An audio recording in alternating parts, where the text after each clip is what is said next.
ಬೇಕೇ ಬೇಕು. ಉಳಿಸಿ ಉಳಿಸಿ ಅಂದ್ರೆ ಸಂವಿಧಾನ ಉಳಿಸಿ, ಉಳಿಸಿ ಉಳಿಸಿ, ಉಳಿಸಿ ಉಳಿಸಿ, ಸಂವಿಧಾನ ವಿರೋಧಿ ಸರ್ಕಾರಕ್ಕೆ, ಕಾಂಗ್ರೆಸ್ ಸರ್ಕಾರಕ್ಕೆ ಧಿಕ್ಕಾರ ಧಿಕ್ಕಾರ ಧಿಕ್ಕಾರ ಧಿಕ್ಕಾರ. ಸಮುದಾಯನ ಓಲೈಕೆ ಮಾಡೋದಕ್ಕೆ ನಮ್ಮ ಸಂವಿಧಾನದಲ್ಲಿ ತಿದ್ದುಪಡಿ ತರ್ತೀವಿ ಅಂತ ಹೇಳಿದ್ದಾರೆ.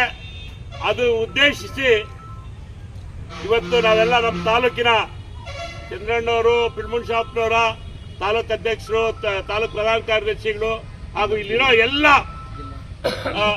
ಜಿಲ್ಲಾ, ತಾಲೂಕು, ರಾಜ್ಯದ ಎಲ್ಲ ಮುಖಂಡರು ಸೇರಿ ಒಂದು ಸಾಂಕೇತಿಕವಾಗಿ ವಿರೋಧ ಮಾಡ್ತಾ ಇದ್ದೀವಿ.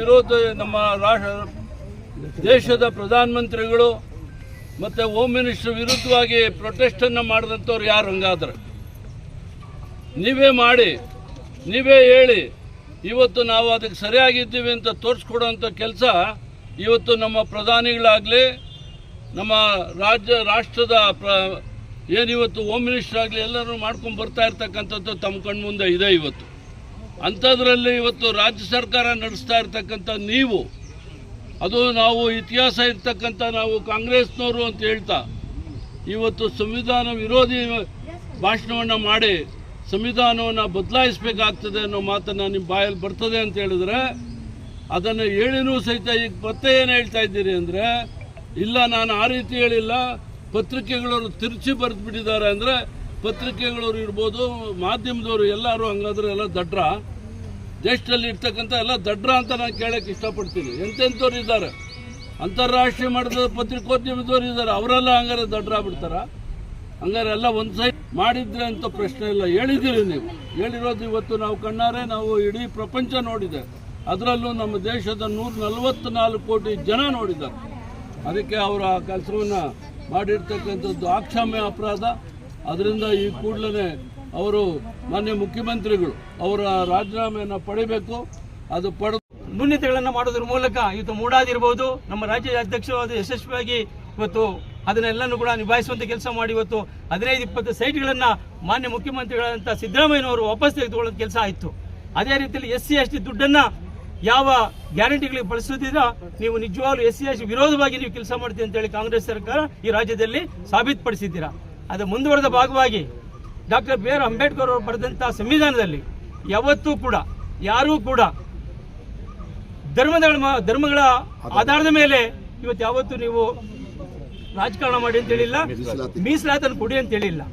ಆದರೆ ನೀವು 4% ಕೊಡುವುದರ ಹಿನ್ನೆಲೆಯಲ್ಲಿ ಎಲ್ಲರಿಗೂ ಸಾಮಾಜಿಕ ನ್ಯಾಯ ಕೊಡಿ. ಆದರೆ ಒಂದು ಕ್ವಶನ್ ಕೇಳಿ ಇಷ್ಟಪಡ್ತೀನಿ, ಅದೆಷ್ಟು 30-35 ವರ್ಷಗಳಿಂದ ಒಳ ಮೀಸಲಾತಿ ಆಗಬೇಕು ಅಂತ ಒಂದು ಇದನ್ನು ಸುಪ್ರೀಂ ಕೋರ್ಟ್ ಆದೇಶ ಆದರೂ ನೀವು ಕೆಳಗೆ ಹಾಕೊಂಡು ಕುತ್ಕೊಂಡಿದ್ದೀರಾ. ಅದನ್ನು ನೇರವಾಗಿ ಅದನ್ನು ಸರ್ಕಾರದಿಂದ ಇಲ್ಲಿ ಏನು ಕೇಂದ್ರ ಸರ್ಕಾರಕ್ಕೆ ಒತ್ತಾಗಬೇಕಾಯಿತು ಅನ್ನೋ ಯಥಾವತ್ತಾಗಿ ಸದಸ್ಯ ಆಯೋಗವನ್ನು ಅದು ನೀವು ಮಾಡಲಿಲ್ಲ. ಮಾನ್ಯ ಬಸವರಾಜ ಬೊಮ್ಮಾಯಿಯವರು ಬಂದ ನಂತರ ಇವತ್ತು ಕೇಂದ್ರಕ್ಕೆ ನಾವು ಶಿಫಾರಸನ್ನು ಮಾಡುವಂಥ ಕೆಲಸ ಆಯಿತು. ಮಾನ್ಯ 7 ಪೀಠಗಳ ನ್ಯಾಯಾಧೀಶರ ಪೀಠ ಇವತ್ತು ಅದನ್ನು ಕೊಟ್ಟು ಆಗಸ್ಟ್ 1ನೇ ತಾರೀಕು ಇವತ್ತು ಏನು ನಿಮ್ಮ ತೀರ್ಮಾನ ಆಯಿತು, ಆ ತೀರ್ಮಾನವನ್ನು ಇಷ್ಟು ವರ್ಷಗಳಿಟ್ಟೆ ಆದರೂ ಕೂಡ ಇವತ್ತು ಕೂಡ ನಿಮಗೆ ಎಲ್ಲ ಒಂದು ಕಡೆ ಅದನ್ನು ಒಳ ಮೀಸಲಾತಿ ತರಬೇಕು, ಎಲ್ಲ ಜಾತಿ ಜನಾಂಗಕ್ಕೆ ನ್ಯಾಯ ಕೊಡಬೇಕು ಅನ್ನೋ ಕೆಲಸ ಇವತ್ತು ಕೂಡ ಮೀನಾಮಿಷ ಎಣಿಸ್ತಾ ಇದ್ದೀರಾ. ಇಂತಹ ಸಂದರ್ಭದಲ್ಲಿ ಕಾನೂನು ಬಾಹಿರವಾಗಿ ಅಂಬೇಡ್ಕರ್ ವಿರುದ್ಧವಾಗಿ ನೀವು ಸಂವಿಧಾನವನ್ನು ನೀವು ತಿದ್ದಬೇಕು, ಬದಲಾವಣೆ ಮಾಡಬೇಕು ಅನ್ನೋದಾದರೆ ನಿಮ್ಮ ಮನಸ್ಥಿತಿ ಏನು ಅಂತೇಳಿ ಇವತ್ತು ನಾವೆಲ್ಲರೂ ಕೂಡ ಕೇಳಬೇಕಂತ ಅನಿವಾರ್ಯತೆ ಇರೋದ್ರಿಂದ ಇವತ್ತು ಯಾವ 18 ಜನಗಳನ್ನ ಇವತ್ತು ಶಾಸಕರೇನು ಕೇಳಿತು, ನಿಮ್ಮ ಬೆಲೆ ಏರಿಕೆ ಆಗ್ತಾ ಇದೆ, ರಾಜ್ಯದಲ್ಲಿ ಭ್ರಷ್ಟಾಚಾರ ತಾಂಡವಾಡ್ತಾ ಇದೆ, ಜನಸಾಮಾನ್ಯ ಬದುಕಲಿಕ್ಕೆ ಸಾಧ್ಯ ಆಗ್ತದೆ ಅಂತ ಹೇಳಿ ಏನು ಒಂದು ವಿರೋಧ ಪಕ್ಷದ ಶಾಸಕರು ವಿರೋಧ ಪಕ್ಷದಲ್ಲಿ ವ್ಯಕ್ತಪಡಿಸಿದ್ದೇ ಆದರೆ ನೀವು ಅವ್ರು ಸಸ್ಪೆಂಡ್ ಮಾಡ್ತೀರಿ ಅಂತ ಹೇಳಿದ್ರೆ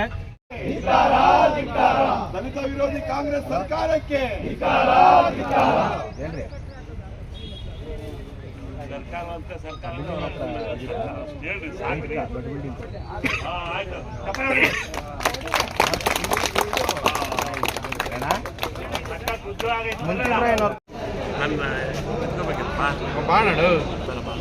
ಇಲ್ಲಂತ ಹಾಕೋಣ ಸುಮ್ಮನೆ ಒಂದು ಸ್ವಲ್ಪ ನಡ್ಕೊಂಡು ಆಯ್ತು. ಬರ್ರಿ ಯಾಕೆ ಗಾಡಿ ಹತ್ತಿಸ್ತಾ ಇದ್ರ ಅವ್ರನ್ನ